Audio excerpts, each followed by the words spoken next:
Good evening, everyone, and welcome to a power-packed, action-packed webinar on CatFit today. And I say action and power-packed because we have a very esteemed personality with us today as our panelist and guest. And let me firstly introduce him. He is the former Vice Chief of Army Staff, General Zamiruddin Deputy Chief. Shah. Deputy Chief. Yes, Though, of Deputy course, Chief of Army Staff. Yes. Sena Medal, VSM, PVSM. He's a former defense attaché to the country of Saudi Arabia. He's also the former vice chancellor of the AMU and currently the pro chancellor of Science and Technology University, Meghalaya. Good evening, sir, and welcome to a CatFit webinar, sir. Good evening, Arpan, and Jai Hind to everybody. Jai Hind, sir. Jai So, of Hind. course, ladies and gentlemen, as Arpan rightly said, General Shah we have with us. He needs no introduction. He's been a 1971 war veteran, former diplomat to the Gulf. He was the Indian military attaché to Saudi Arabia, where he had developed very close relations with King Khalid bin Sultan. And he was responsible in getting him over to India. Sir, which year was that, sir? It was, I think, in the year 2000? I think 96. 96, sir. Correct, sir. And we were little children in school, I think. We were little children in school. In fact, I had the honor of Prince Khalid bin Sultan having gifted me a Tissot watch for the first time, a gold-plated Tissot watch. I still have that watch with me, one of my most prized possessions. He had sent it through General Shah. General Shah retired from the army in the year 2008. The same year, I finished my short service commission. Well, I finished my short service commission 6 days after General Shah hung up his boots. 6 days later, I hung up my boots. General Shah retired from the army on 31st August 2008. I hung up my boots on 6 September 2008. I had the honor and privilege of being General Shah's ADC when he was commanding 3 Corps. A rare honor, but let me tell you all, the toughest year of my life. Sorry, General, but of course, I mean, that really disciplined me. There was a rule that General Shah would not, and I would not go, General Shah had laid that rule, would not travel together in the same helicopter when we would go because, as we know, 3 Corps covers a vast area of Manipur, Nagaland, Tripura, South Assam, and Mizoram. So almost 5 states, one of the largest corps. And I had the honor of serving with him as the ADC. Yes, and Ali, you did a good. Thank you, sir. You're being very kind, sir. Thank you very much. So welcome once again, sir. I'll start with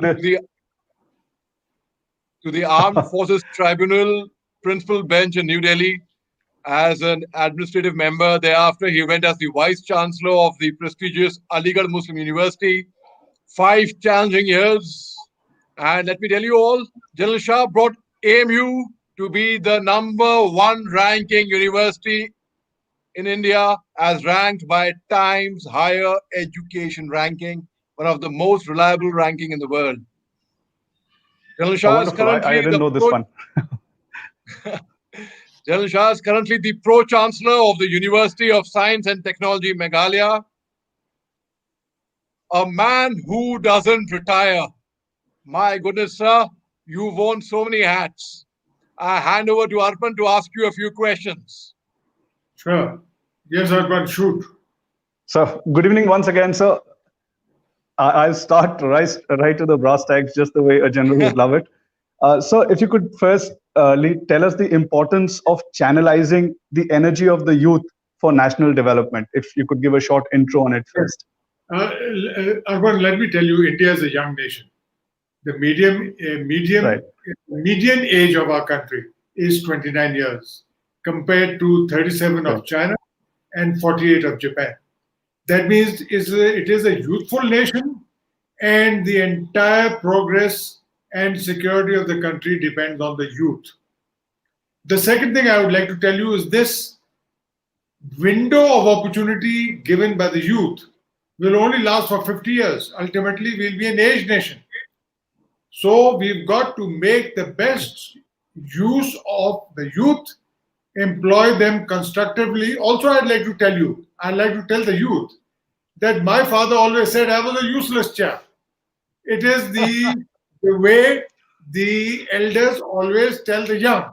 No, our youth are not useless. They are full of fire, full of grit, and I think the country is in safe hands of the youth. But we must utilize their energy in the right way, and we will come to that. So, Arpan, I would say that the future of India is in the hands of the youth. Thank you, sir. Thank you very True, much. sir. So all our questions today will be regarding the youth itself. Uh, so you are a 71 war veteran. So my first question that I wanted to ask you was, uh, you were in school in 1962 when the China conflict took place. 65, you must have been in college when the Indo-Pak Second War took off.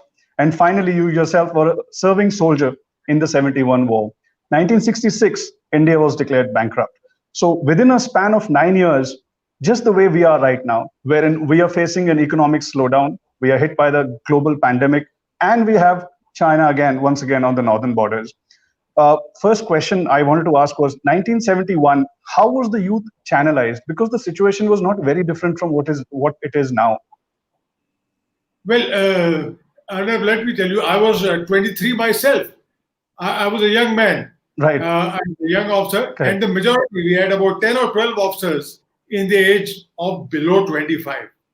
So the war of 1971 was fought by the youth and won by the youth. Correct. Of course, we had a very distinguished line of generals, but it was really the youth that did the job.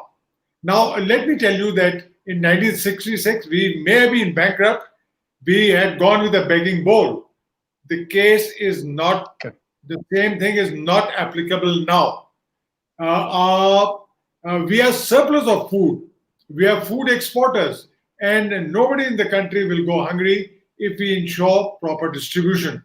So a lot has changed. I would like to say that the youth must be confident, just like we were, as I was when I was a 23-year-old fighting in 1971. So everything depends on the youth if we channelize the energies, and I'll tell you how it's going to be done. So do not lose heart. Doesn't Right. matter if there have been a few reverses. Let me tell you that J.P. Rowling, when she wrote the book, she was rejected. The draft was rejected 12 times. After that, you know what it is all about. J.P. Rowling Yes. is the most read author in the world. So don't give up. There are better times to come.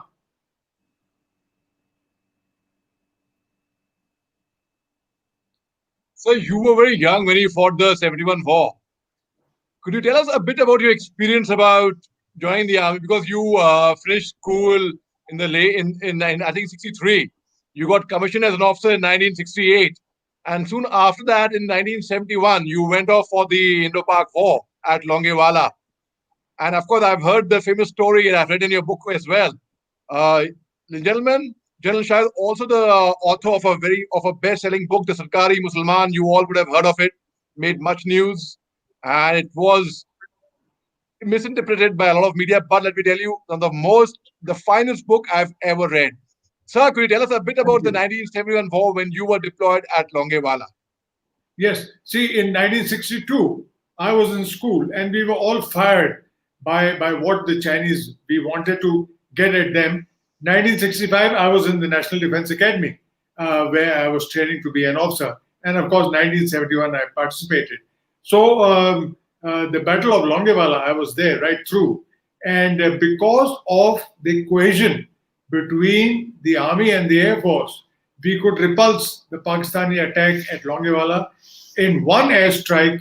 29 T-59 tanks of the Pakistan 22 cavalry were set ablaze, and that really changed the course. As far as uh, 1971, the victory in 14 days. It was because we went for the tactics of blitzkrieg. That means when you are against an opponent, aim for his heart. Don't hit him on the legs or anywhere. No, go in for the heart, go in for the peripheral, where it will make a difference. So remember that we aim for Dhaka and achieve victory, and 93,000 prisoners of war were taken. So I think this was the biggest victory India has ever achieved. So the lesson is, don't waste energy on peripheral issues. Aim for the Okay. knockout blow. The knockout blow was Dhaka. So from within this, I have my next question. So as you were rightly saying that 62, 65, 66, we had that begging bowl. 71 was now is a different case altogether. How can the youth convert the existing crisis into an opportunity? That is Yes, my next question, because a global pandemic, uh, a very strong enemy at the northern and eastern borders, and of course a global slowdown as well, along with a pandemic. How can we convert this into an opportunity? Because it is oh, the youth which will have to do it. this is a great opportunity. The lockdown is a great opportunity. Uh, Take time to study. Don't waste it. Don't waste time. Remember, there are three things that never come back. One is an arrow which is sped from the bow. Secondly, is the True. spoken word. Once you've uttered something, you can't take it back. And third is time, which is not utilized properly. So utilize the time, get IT smart. The future of education, future of learning, and in effect, everything is going to be on technology driven. So get IT smart, develop a technological sense, don't waste your time, remain safe and steady. This is a golden opportunity. This is the best time for you to avail of the time made available to you. So from within technology again, I'm asking all the questions, Major Shah. I just one more I want to ask before I throw it back to you. So after every time there is a Pulwama or a Balakot, every time there's a 26/11 in 2008, or for example the current crisis, the entire energy of the youth comes to social media, wherein every person vents their frustration, pro political party of the day or against. How can we channelize this frustration of the youth and channelize it in a way that it is used constructively, not just for the country, but even at the army, which is in the midst of a very serious skirmish? Well, I would advise the youth not to partake in rumor mongering. There's a lot of rumor mongering on the WhatsApp groups. I do hope that the factual positions will be periodically uh, given to the citizens of this country to prevent rumor mongering. The country needs to know the factual things on the ground. And I would say that at the opportune time, the government must revert back to ghar mein ghus ke mara. This we have got to utilize the time, a riposte, in case the Chinese don't see wisdom, in case they underestimate the capabilities of the Indian army. I would say that a riposte at the opportune time is essential, and the youth have got to join the armed forces. The youth have got to put in their energies to make sure that there is no drop in production. The youth have to make sure that there is unity in diversity. We are all a diverse country. We are a salad bowl nation. The youth have a very important part in working towards, well, harnessing the energies of the country. This is totally essential to meet the present situation.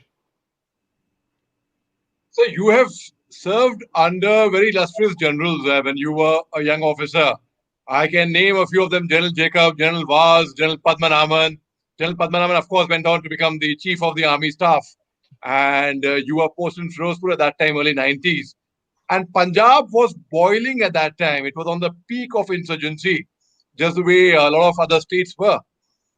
So Army was actually instrumental in bringing peace to Punjab. But whereas Army did not take the credit, they gave it off to the IPS officers, to KPS Gill, and to others. Because as long as the motive was achieved, what was your experience in fighting insurgency in Punjab, sir? Well, my experience was that the Khadgus, as the Sikh terrorists were known, destroyed themselves. They misbehaved in the villages, they misbehaved with the Punjabi women, and the army did its work quietly and secretly. We didn't have to blow our trumpet. We allowed uh, Mr. Gill to take all the credit. So remember that. Let us do our job. Don't blow our own trumpet. Do work silently and achieve success. That is the lesson I drew from insurgency in Punjab. Sir. So as So, yes, as you were rightly saying, sir, right at the beginning about the demographic advantage that India has. This is an exceptional advantage that we have. But a lot of people, you briefly touched on it, don't understand that this demographic advantage could turn into a very, very serious threat to our very existence about 4 or 5 decades down the line, if not properly channelized. What are Absolutely. 50 the few years points ago, that you would like to say? Right. So, what are the few things that you would like to say if to the powers that be and to the youth that this is the time we make full utilization? Otherwise, there could be serious consequences in the coming years. right. The first thing I would advise the government is to make NCC mandatory. It is very essential that the youth are disciplined. They learn the essence of what the armed forces are all about, and I am sure that it will motivate a lot of them to join the armed forces. Another thing that bugged me was the indiscipline on the part of student unions. I am, and well, I always say that students must be given freedom to say what they feel, what they like, but their freedom ends where my nose begins. This is very, very essential on the part of the government to discipline students unions. They should not be given well a free hand in everything, in disorder and everything else. And I would advise students to learn employment skills.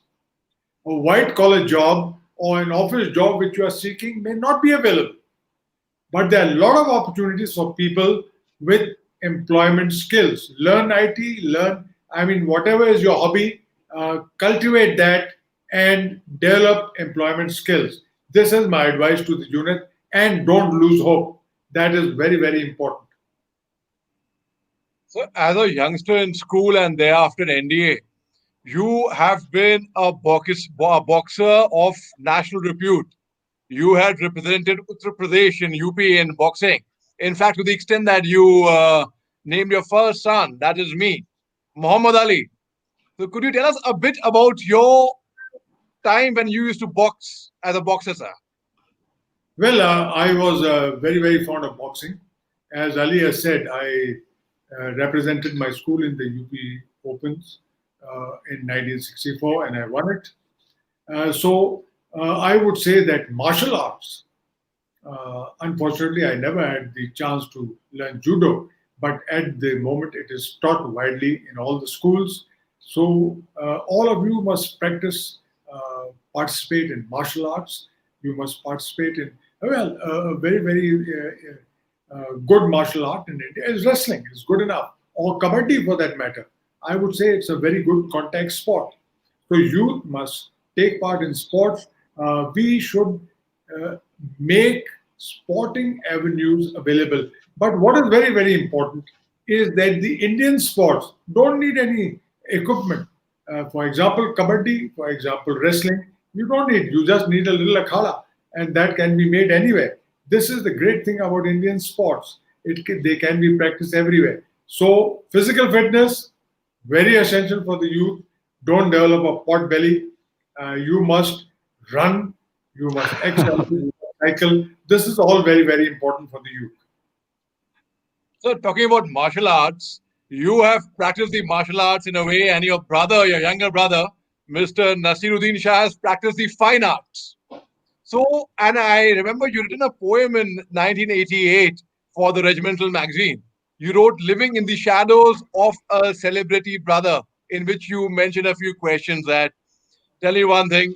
Is he the most frequently asked question is he your real brother? So I somehow don't feel that you live in the shadows of Nasir Saab. I feel you are a hero in real life. He is a hero in real life. So what do you have to say about your celebrity brother, sir?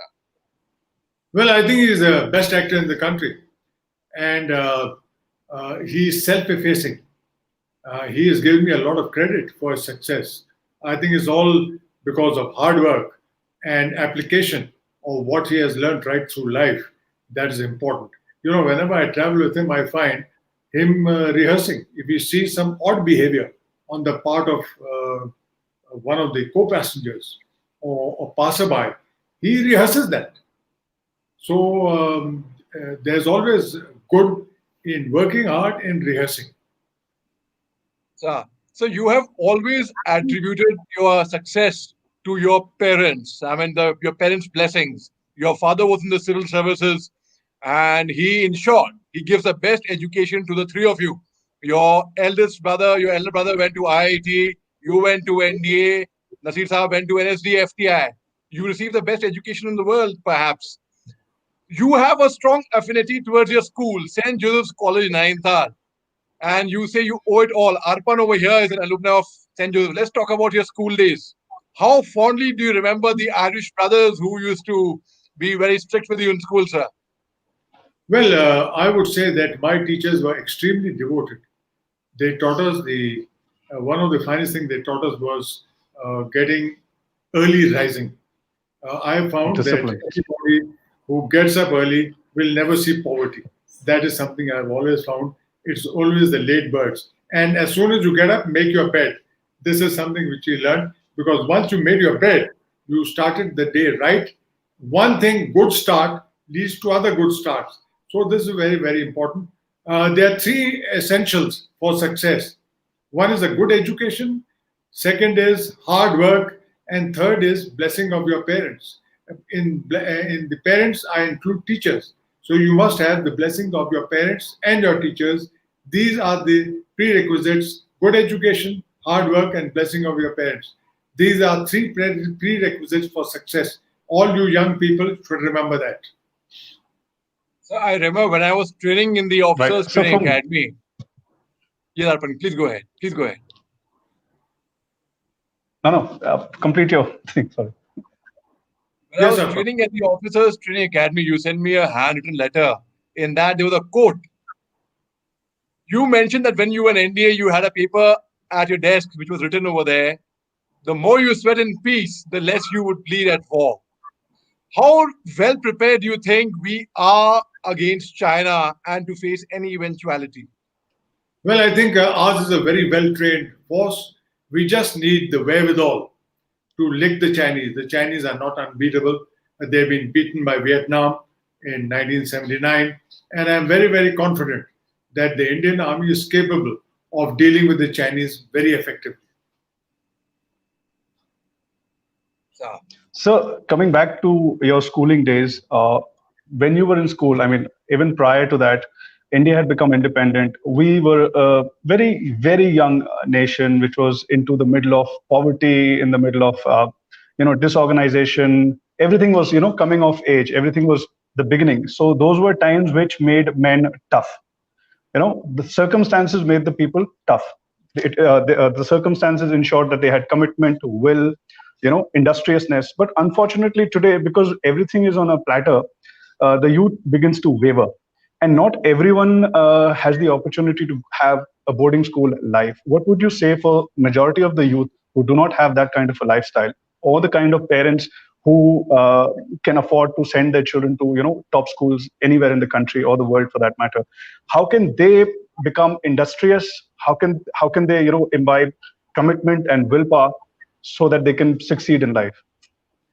Well, Arpan, I think education really depends on an individual. I mean, you can become a wastrel even after studying in the best school in the country. So, and I've had classmates who were Yeah. from very rural areas. They had gone to very elementary schools, but they still made good. So it really doesn't matter. It depends on you how you carry forward your education. Now, boys and girls, remember that don't only aspire for a government job. There are enough opportunities available and entrepreneurship. You have to identify, you have to think smart, identify something which is required. So I would say don't only be different, but be unique. That means the product which you produce, it may be anything, maybe in management, maybe in producing a good, should not only be smart but unique. So if you get a government job, nothing like it. If you don't, there are vast avenues open for you to succeed. Remember, be smart, be unique. So you in fact actually read my mind itself because my next question was precisely, there are millions of Indians preparing for government jobs. There are almost a million people preparing for civil services, where 900 is the ratio. 900 people clear civil services. Less than 80 become IS officers. About 120 of them become IPS officers. Million people taking that exam. Half a million taking the defense services, which is a good sign that yes, they have interest in the government services. But what is actually happening is, because the number of opportunities, chances, and the age barrier has gone up. So your times probably it must have been 23, 24. Now civil services you can give probably till the age of 37. So what that means is people are spending years and years and years preparing for various government jobs, and thereby the entire youth goes. There is the complete 20s are gone and they enter the 30s. What would you say for those people? How many attempts should they make, and when can they call it a day and probably do something else? Well, I would say that youngsters should be recruited young. We went when I was 15 and a half. I went to NDA. Catch them young, Correct. because then you got more residual life in service. If I had entered at Correct. the age of 25, I would have had a residual life of probably 30 years. But since I got my commission at Right. 19 and a half, I had a residual life of more than 40 years, 40 and a half years. Remember, I repeat again, uh, don't only aspire for government job, think what the country needs, think what you need to do, and apply your mind to what is required. And I'm certain if you do that smartly, success will come your way. There is no lack of opportunities. Make the best use of what the country has to offer. I mean, 1.3 billion people. It's a huge market. So make the best use of the opportunities. Sir, you come from a family of very illustrious lawyers as well. And later on, you got a chance to serve at the Armed Forces Tribunal after the army, which is really coveted. Would like to know your experience when you used to impart justice to army personnel at the Armed Forces Tribunal, sir. Well, the American ambassador, once I met him, or people ask me, oh, you're going to the Armed Forces Tribunal, how much do you know about law? Well, I said, I know military law, and all I know is that adjudication of justice just requires common sense. At a glance, you can make out if the fellow has done it or not. Correct. And I would say that avoid litigation as far as possible. Once you get entangled in the web of a lawyer, you will see no end of trouble. So my advice to youngsters is don't get into law problems, don't get into litigation, because that is a web of deceit. Stay out of trouble, remain healthy, stay out of the clutches of doctors also. So discipline is what is required. Good health is what is essential, because if you lose good health, you will be no good for anything else. So that was my experience. Avoid litigation, stay out of the legal web. So you So fought you many have a been battle. the You fought many a battles, be in the army, be in the Armed Forces Tribunal. I want to know which has been tougher, fighting battle in the army or being the vice chancellor for 5 years at the Aligarh Muslim University, sir. Well, I think the Vice Chancellor of Legal Muslim University was the toughest job I held, because in the army everything is disciplined, everything is laid out. You just have to think ahead. You have to take decisions. In the university, the Vice Chancellor not only has to take decisions, but he has to do all the spade work himself. So I think the vice chancellor of a university is a very, very tough job and should only taken by people with foresight, with people who are prepared to face students. I would recommend a career in the armed forces any day. So, So my next question is exactly from your chancellor days. You've been a vice chancellor for 5 years and currently a pro chancellor. So what are the flaws that you have seen in the youth of today? Because you must have seen quite a few of them. So that is my first question. And follow-up question to that is how can they overcome those flaws? Well, I would say that indiscipline is one of the major problems facing our youth. If they imbibe discipline, and which the university should be strong enough to enforce, I think discipline is the key to success. If you are disciplined, you will study. If you are disciplined, you will be an early riser. If you are disciplined, you will be able to face adversity. If you are not disciplined, I think that's the major problem. And that all stems from the indiscipline which we have permitted amongst the students' unions. They need to be disciplined. That is absolutely essential. Now, in Aligarh Muslim University, we did face disciplinary problems, but those were all sorted out by my interaction with the students. The students are very understanding. They are loving. They appreciate the work of good teachers. Of course, they hate the work of teachers who waste their time. But I would say that if you look at the graph, if you look at things, our students are very, very fine. They're young, they're energetic, they've got a lot of determination to do well. So I am very, very confident in the youth.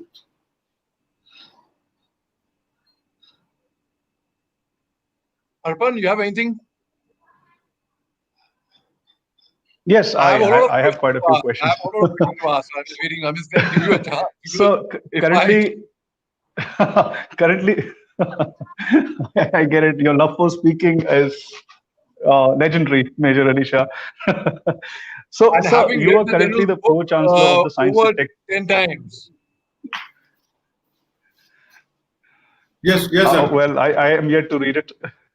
So you are currently the pro chancellor of the Science and Tech University. If you could share the few developments, the latest technological developments that have taken place, which you believe have the ability to change the not just the country but the world in the Yes. coming years. Well, what the research has to do is resolve the problems facing the country. What are the problems? One is pollution.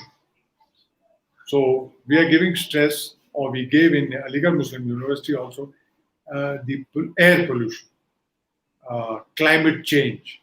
So the way to resolve it is find alternative sources of energy which are non-polluting. And we are giving stress to solar power, harnessing solar power for industry and for automotive purposes. The next problem of the country is water.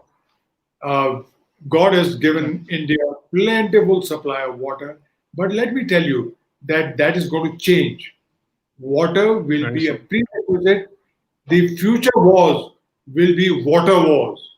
There'll be wars for water. So we gave stress on utilization of nanotechnology to clean water. That means water which is dirty, clean it. Water which is saline, make it potable. So this was another stress which we gave for technology. Uh, so solar power, water, food, nano fertilizers. This is another issue which we have given priority to. Food, plentiful supply. The way the population is growing, we need dwarf varieties of everything. We need to preserve our food without refrigeration, and nanotechnology has that capability.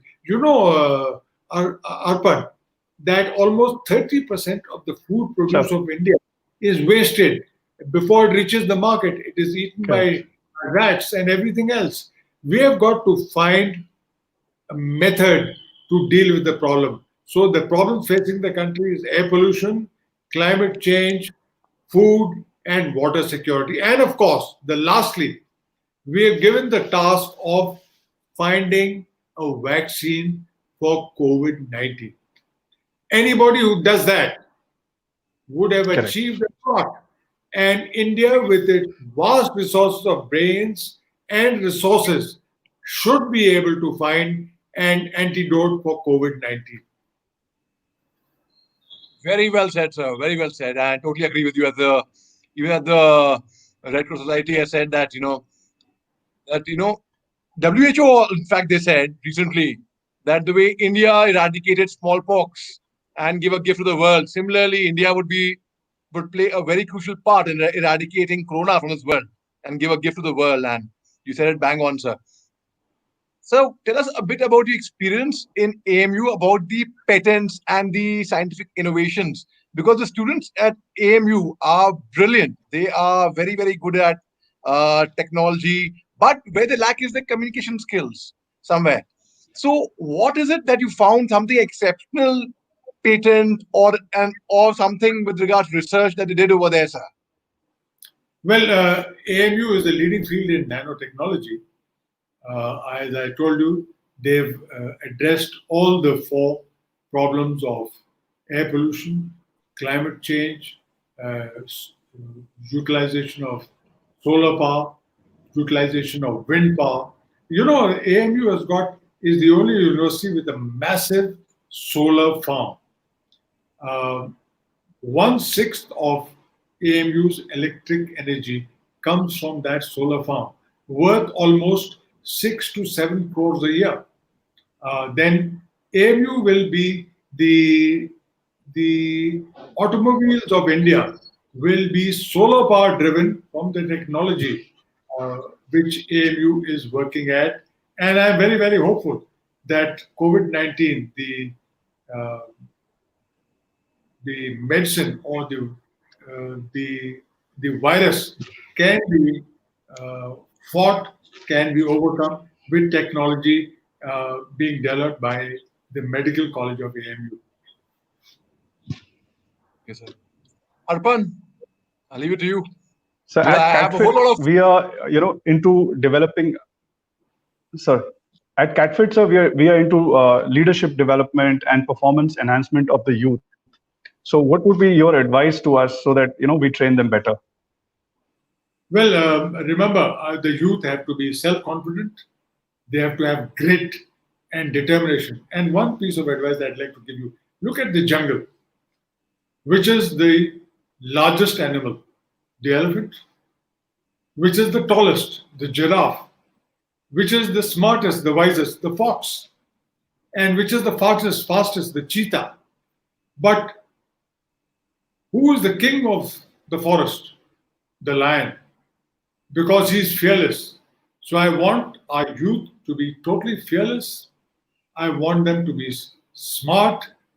And let me tell you, success will come of your way if you are king of the world.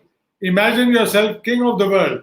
When you are looking at the mirror in the morning, don't see a fox, see a tigress or see a lion, and you are what you think you are. And remember, you can be what you want to be. So be smart and have confidence in yourself. I am very sure that success will come your way ultimately. sir. So you have always paid a lot of emphasis on sports, especially to youngsters, say racket games or golf. And we also know that when you were the defense attaché in Saudi Arabia, you and that time the ambassador, the Indian ambassador, Mr. Hamid Ansari, who was later on the vice president of India, was also VC of AMU. You taught him golf, I believe, and you would wake up at 2:30 a.m. to tee off at about say 3:30 a.m. and you would play in a brown golf course, desert golf course, and place a mat over there. The passion for golf, even in this corona, I know you have been visiting the golf course, taking all precautions. So, what is this passion for golf that came from? Who influenced you so much about golf? And do you think in this pandemic it's better to be at home, or we can live our life normally the way we should? Well, golf is a game of the mind. Otherwise, Dara Singh would have been the best golfer in the world. But it's a game of the mind, number one. Secondly, I think that in this pandemic, the safest place to be is on the golf course. You are, if you take adequate precautions. So golf is a game of the mind. And incidentally, I didn't teach Ambassador Hamid Ansari golf, but I did give him many tips on the game, and he and I became very close friends. The best way to cultivate friendship is on the playing field. If you develop that, so all of you, you youngsters, you must pursue team games while you are in school or college, and also cultivate an individual game which will stand you in good stead later on in life. It will keep you physically fit, and it will enable you to do team working. Team working is essential for success. Success depends on your contacts. Success depends on how much you teamwork. That is the secret of success. How important do you think is mental health, sir, today in schools and universities? Since you are known as the academic general, and you have seen yourself a lot of cases of mental health of soldiers on borders. They commit suicide. They are into some of them indulge into fragging. Unfortunately, you have seen students studying and getting depressed. How important, and that's in an aspect in India. Unfortunately, it is always neglected and ignored. How important, according to you, is mental health, and what can be done about it to spread awareness, sir? Mental health, of course, is very important. It is, I would say, a shade more important than physical health, because if you don't have mental health, you will always remain frustrated. Now, the way to do it is have confidence in yourself. Don't associate with negative people. Your friends must always be positive, thinkers, free thinkers who see the brighter side of life. And like a glass is half full or half empty. No, it's half full. That's the way you look at it. Mental health is very important, but mental health depends entirely upon you. If you are positive, you will have no problems. If you are negative, you will be faced with multiple problems. Things will only get worse. So remember that mental health is important. Mental health needs a lot of attention, but that is entirely in your own hands. And so, what would you advise the youth of India? I So mean, we, yeah, but go ahead. Yes, Arpan. yes, Major Ali, please. So I was saying we are almost out of time. So my last question to sir was, what is the vision you would say the youth of today should have for the year 2035, a decade and a half down the line?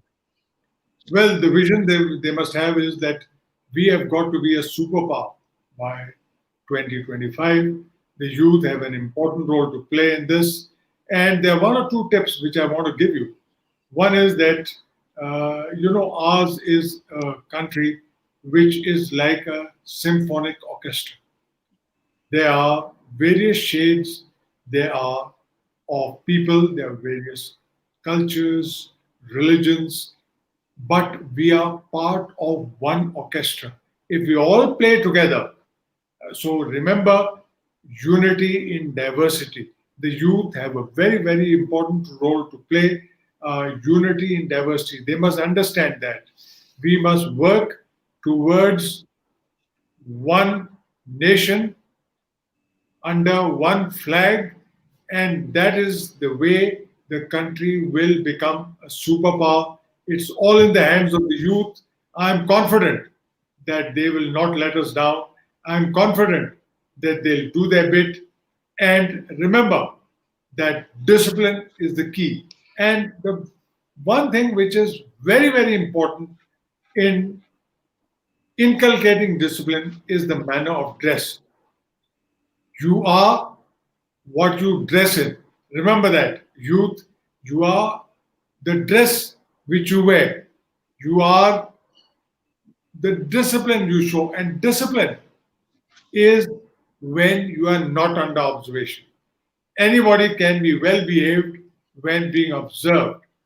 The key to discipline is being a good human being when you are not being observed.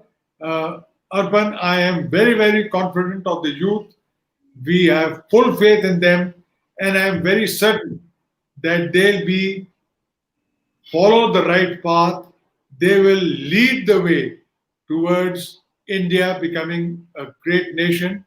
That's all I have to say. Jai Hind to all of you. Remain safe and do well in life. God be with you. Thank you so much for Good spending your evening, time for sir. Catfit. Jai You've been Hind. very generous with your time. Yes, Arpan, please go ahead. I was making the same comments. Please complete it.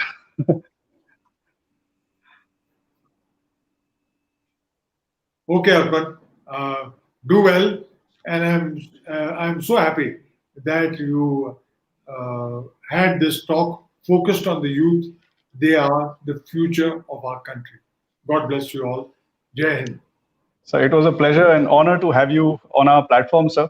Thank you so much, General Zamiruddin Shah, for instilling confidence in the youth that yes, in the crisis lies opportunity, and we must make the best of opportunity. And that vision 2025 and 2035 should be to ensure that India becomes a superpower. On that note, thank you, General Zedu Shah and Major Ali Shah, my co host. Good evening, ladies and gentlemen. Jai Hind. Have a great